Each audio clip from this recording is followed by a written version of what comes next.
The narcissistic personality disorder is one of the severe personality disorder that presents borderline personality organization.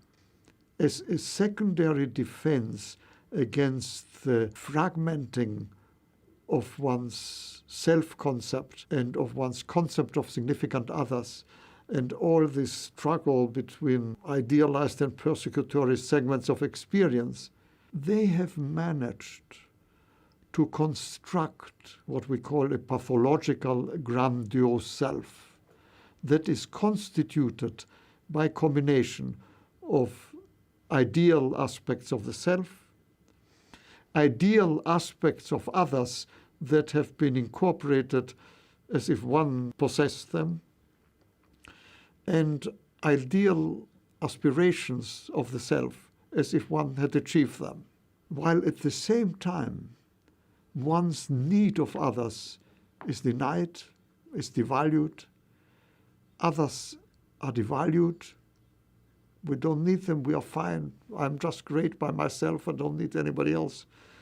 There is an ideal internal world of grandiosity and self-sufficiency, and the rest of the world is constituted by depreciated, worthless people, those who are great and one still has to admire in order to incorporate everything they have, and those who are potential enemies one has to fight off.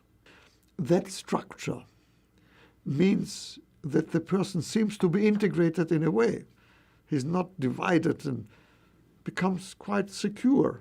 They look much better than the other severe personality disorders. They show on the surface self-satisfaction, grandiosity, excessive concern with themselves, a tremendous need to be admired, but without any mutuality of the relationship.